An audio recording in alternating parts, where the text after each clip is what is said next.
Oh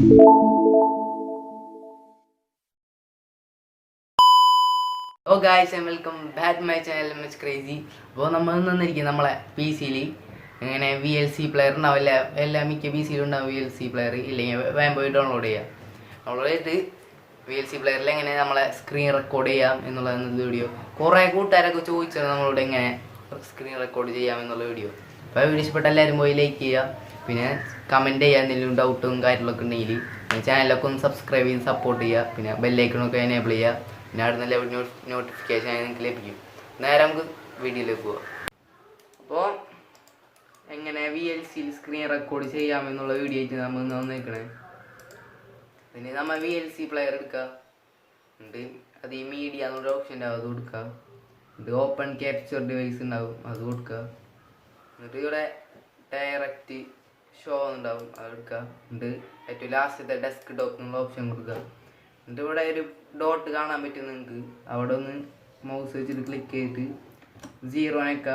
അപ്പോൾ അവിടെ 10 ആയിട്ടുണ്ട്. എന്നിട്ട് പ്ലേയുടെ ഇവിടെ ഒരു ഓപ്ഷൻ ഉണ്ടാവും, എന്നിട്ട് അത് നെക്കിട്ട് കൺവേർട്ട് അടിക്കുക. എന്നിട്ട് ഇവിടെ ഇങ്ങനെ ഒരു ചിഹ്നം കാണുണ്ടാവും, അത് നെക്കുക. MP4 കൊടുക്കുക അതിൽ. എന്നിട്ട് ക്രിയേറ്റ് ചെയ്യുക. നമ്മൾ ഫയലിലെ പേരടിക്കാൻ മറന്ന് ഇവിടെ ഫയലിലെ പേരടിക്കുക. നിങ്ങൾക്ക് ഇഷ്ടമുള്ള പേരടിക്കുക. ഞാൻ ഇപ്പോൾ 000 കൊടുക്കണേ. ക്രിയേറ്റ് ചെയ്യുക. ഇത് ബ്രൗസർ എടുക്കുക. ഇത് നിങ്ങൾക്ക് ഏത് ഫയലിലേക്ക് വേണം അത് നിങ്ങൾ സെലക്ട് ചെയ്യുക. ഡൗൺലോഡ് സീക്കോ, ഞാൻ ഇപ്പോൾ ഇവിടെ വീഡിയോ സീക്കോ കൊടുക്കണേ. എന്നിട്ട് ഇവിടെ സേവ് ചെയ്യുക.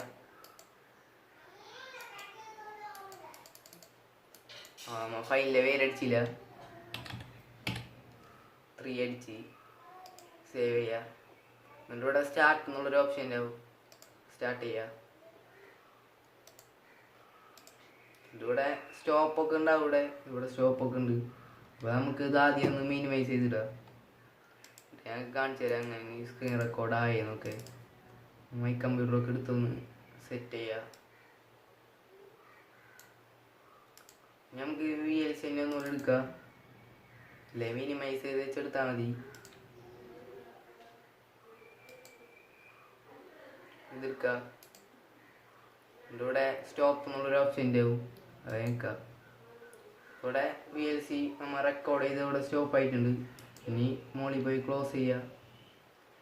നമ്മൾ ഏതിൽ സേവ് ചെയ്തെന്ന് വെച്ചാൽ നമ്മളിപ്പോൾ വീഡിയോസിൽ സേവ് ചെയ്തേക്കണേ. അപ്പോൾ വീഡിയോസ് എടുക്കുക. അതേ ഇവിടെ വന്നിട്ടുണ്ട്, നമ്മൾ നേരത്തെ സേവ് ചെയ്ത് 333 ഇവിടെ വന്നിട്ടുണ്ട്. നമുക്കിത് കാണാം.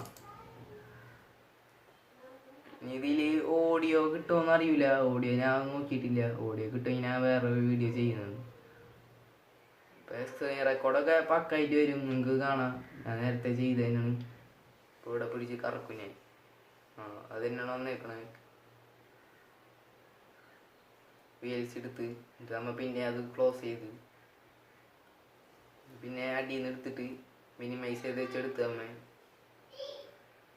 എന്നിട്ട് അടിയിൽ പോയി നമ്മൾ സ്റ്റോപ്പ് ചെയ്തു. ഇപ്പോൾ നമ്മളെ വീഡിയോ ഇവിടെ സ്റ്റോപ്പ് ആയിട്ടുണ്ട്. അപ്പോൾ നമ്മൾ ഇന്നത്തെ വീഡിയോ ഇവിടെ ഇത്രേ ഉള്ളൂ. വീഡിയോ ഇഷ്ടപ്പെട്ടപ്പോൾ എല്ലാവരും ലൈക്ക് ചെയ്യുക, പിന്നെ ഫ്രണ്ട്സുകൾക്കൊക്കെ ഷെയർ ചെയ്ത് കൊടുക്കുക. അപ്പോൾ അടുത്ത അടിപൊളി വീഡിയോ പിന്നെ കാണാം. അപ്പോൾ നമ്മളെ വീഡിയോ ഇവിടെ കഴിഞ്ഞിട്ടുണ്ട്. വീഡിയോ ഇഷ്ടപ്പെട്ട എല്ലാവരും പോയി ഇപ്പം തന്നെ പോയി ലൈക്ക് ചെയ്യുക. പിന്നെ വല്ല ഡൗട്ടും കാര്യങ്ങളൊക്കെ ഉണ്ടെങ്കിൽ കമൻറ്റ് ബിലോ കമൻറ്റ് ചെയ്യുക, വല്ല ഡൗട്ടൊക്കെ ഉണ്ടെങ്കിൽ. പിന്നെ നമ്മളെ ഗിയോ എല്ലാവരും പോയി പങ്കെടുക്കുക. ഗിയോയുടെ ലിങ്ക് ഞാൻ താഴത്ത് കൊടുക്കുക.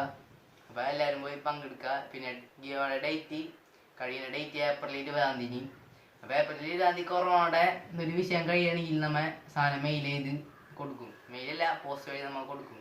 അപ്പോൾ ഇന്നത്തെ വീഡിയോ ഇത്രേ ഉള്ളൂ. വീഡിയോ ഇഷ്ടപ്പെട്ടാൽ എല്ലാവരും പോയി ലൈക്ക് ചെയ്യുക. അടുത്ത അടിപൊളി വീഡിയോ പിന്നെ കാണാം.